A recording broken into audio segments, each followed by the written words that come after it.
Hello, friends.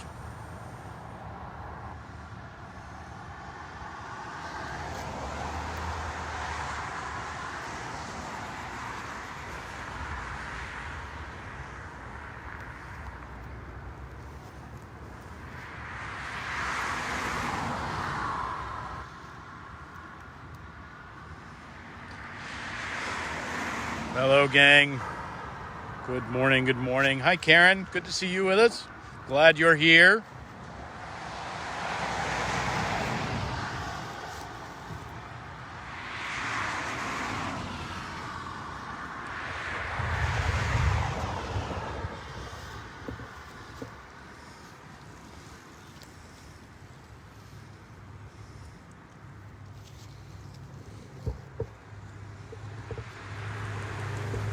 Hi, friends. It is a little windy out today, and we are outside. So I hope you're. Who knows? We're on location. Anything could happen. Well, just like pretty much any day, anything could happen. So I am glad you're here. Thanks for being with us. I hope you're finding the day well. And if I don't get to greet everybody today, there's a lot of glare on the screen. I'm struggling to see it. So if I get to see your name, I hope you will say hi. If not, I'll do my very best. Good morning, Priscilla. How are you? Glad you're here today.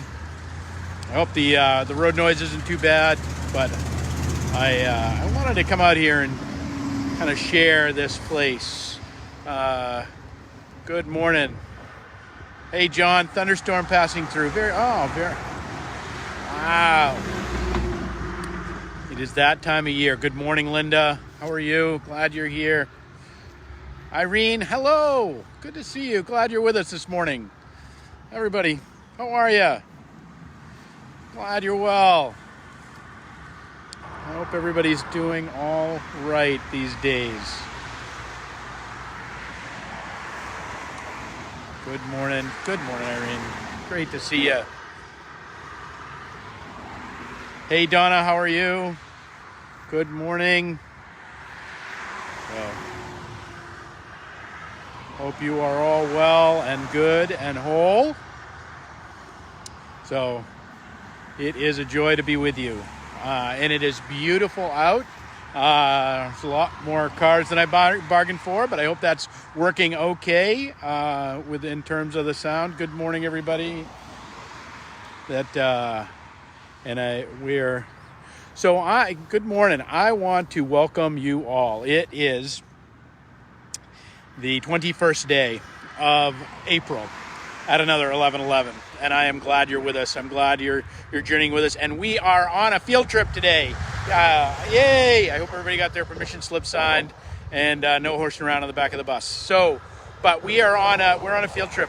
We're here at the American Heritage Museum in Hudson, Massachusetts. As museums go, like some people are museum people, some people aren't.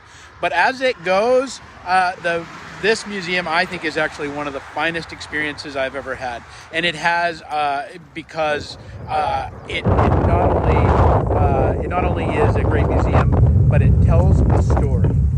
And it is the story of largely, the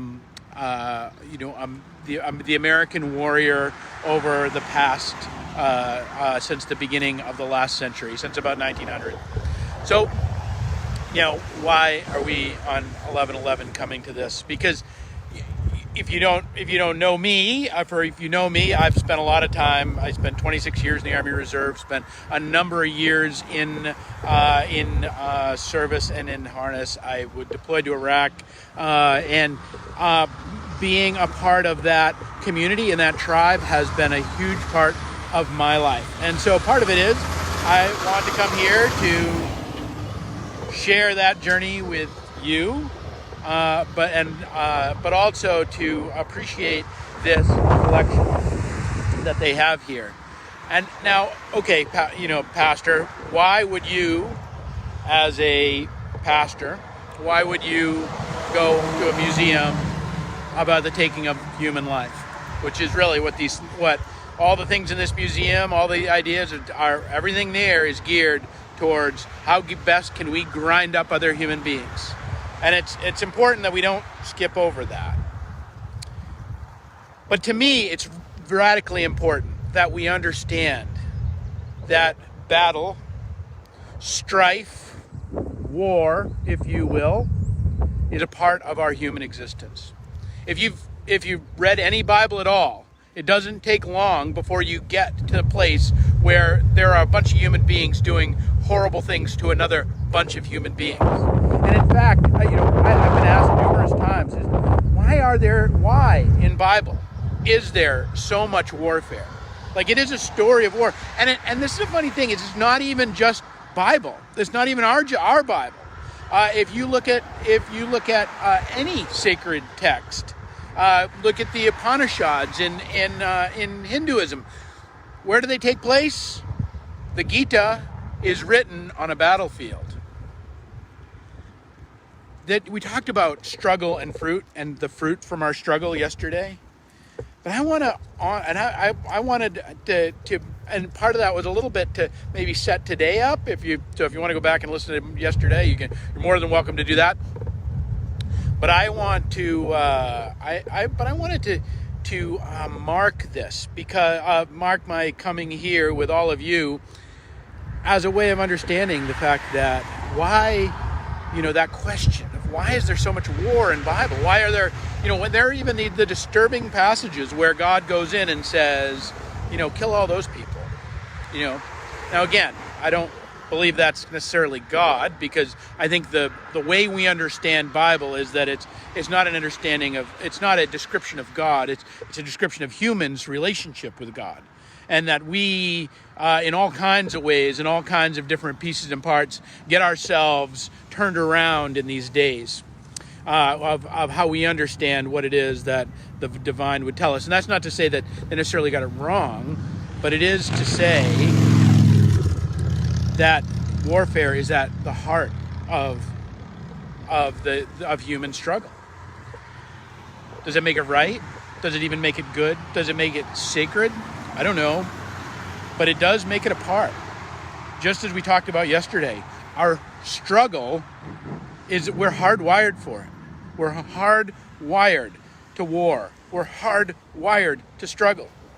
And so that I come here, that I think, well, just to get back to my question, I think, to me, when I'm asked that question about why is there so much war in Bible, why does even God, why does even Jesus say, I come not to bring peace, but to bring a sword? Why is there this inherent cleaving between people, not just in the heart of our understanding of love and understanding of Scripture, but at the heart of our very selves as well. And I think it's this: there's so much war in Scripture. There is so much war in Bible. There is so much war in the world, because, friends, there's so much war in me. And there's so much war in you. That we're constantly at war with our hearts, that has this desire to love, or maybe this desire to hate, and our head that says, oh, this is the right thing to do. And we're in this, if you haven't ever noticed, there's this constant north-south battle. This battle between, and we see it again and again. These polarities are played out again and again and again in Scripture. You can find it, Cain, Abel, northern kingdom, southern kingdom, Esau, Jacob. There are these polarities of understanding between our big hearts and the things that we want and the things that we desire and the things that and the things that we feel called to, and our understanding and our mind and the way that which is right and good and true, or maybe just that which we think is right and good and true. And all of this internal warring, it finds its way into the world. It's found its way into the world since the very beginnings of time, and it will continue to find its way in the world as well. And so we can dream of the day that we stop doing violence to each other. And it is a dream. But we can also understand that within the wider context of that story, and within the wider context of our warring and our battling and our pain and our suffering, we can bear witness to the grace and the love and the peace that has inserted itself and continues to assert itself again and again and again into the world. You see, the very pattern of humanity is this pattern of Jesus the Christ, who, in this Easter tide, came up against the Roman authorities, was crucified, died, was buried, and on the third day rose. What makes this incredible, and so, is that we too rise again. Even though we might be people of war, like you can say, I'm the most peaceful person in the whole wide world. I just love, I love puppies and orphans, and, I hold the door for people, and I'm a great person, and I do my very best.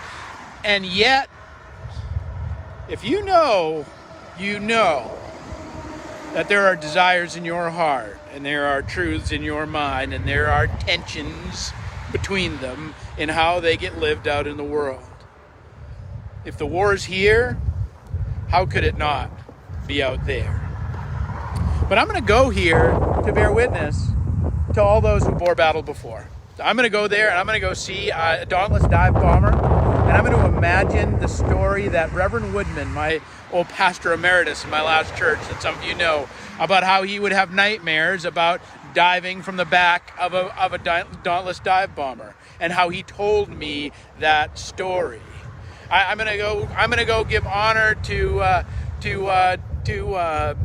Private Kennedy, who never made it back from Anzio Beach, but his friend John, who I sat with on his deathbed 60 years later, remembered his friend Kennedy and how he died on the beaches of Anzio, and how he was a great friend to him and to each other. I'm going to go look at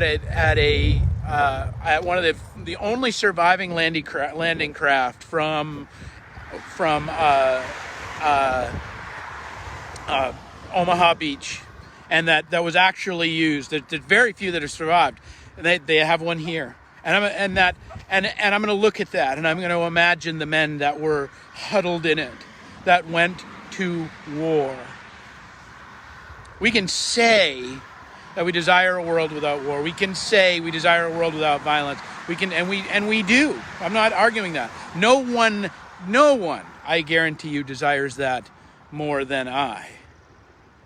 But if we do not remember, if we do not hold sacred sacrifices made of the past, if we do not lift up and look squarely in the eye the warring on the world outside, then we do not look at the warring inside.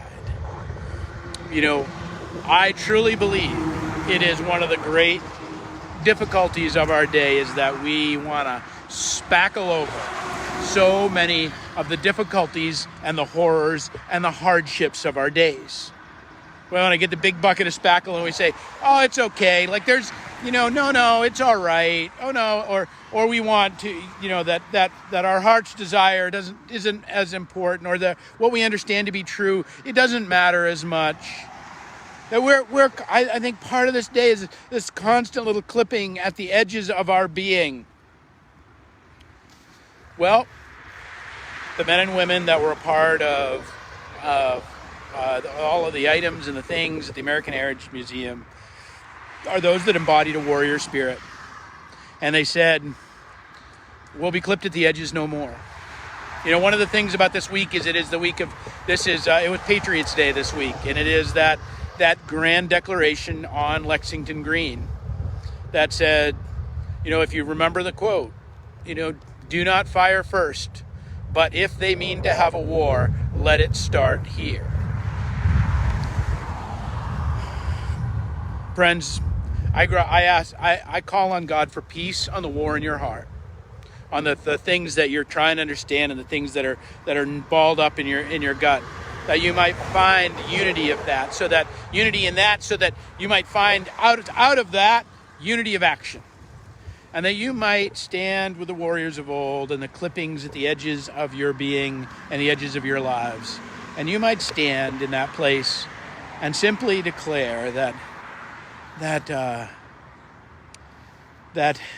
harnessing of your own warrior spirit. You know, you can say, "Oh, I don't want to fight. I don't want to be mean. I don't want to box. I don't want to." That's great, but we all must make a declaration in this world. We all must. Jung calls the warrior an archetype. I won't get too deep into Jung today, but to understand that it's a part of our living. When he says archetype, it's this pattern of living that we are going to embody, whether we like it or not. The priest is an archetype. We are going to have a spiritual life. You can like having a spiritual life. You can not like having a spiritual life. You can engage having a spiritual life. You cannot. What you can't not do is not have one. Same as the warrior archetype. So I'm going to go to the American Heritage Museum, and I'm going to enjoy myself, and I'm going to think of all the warriors that I served with. I'm going to think of the warriors of old. I'm going to think of those that I love and those that I've never met, and know that in these vehicles and in these things that are here, that they offer to us a love and a grace and a peace that is larger than just the warring, that is larger than just the violence. The peace that is Christ the peacemaker, that has arms around every great struggle, every great pain, every great hurt. That Christ the peacemaker who comes in and in the heart of death and destruction and in the depths of the tomb brings new life in the resurrection. That, friends, is a little of the reason that I'm gonna go here. I will remember your dad, Irene. They actually have a crossing of the Rhine exhibit here, and he was on my list to remember today. As he was a part of that. All right, friends.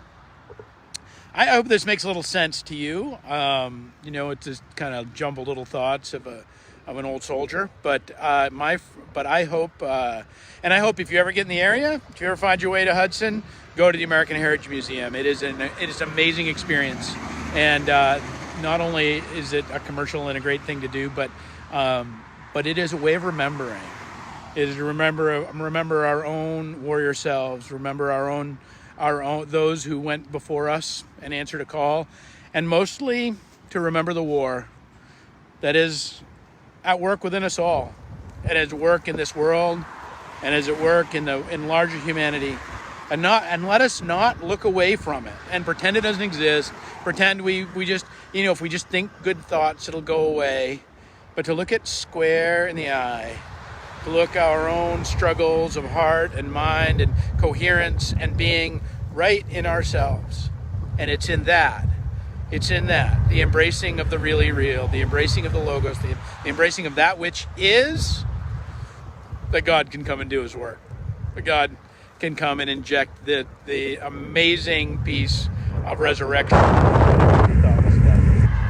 All right, friends, I hope you will have a great day, and I am so glad to be here and to be sharing this a little bit of this experience with you, and to have a part of that in our lives. We'll pick it up tomorrow with another 11:11. Peace and grace.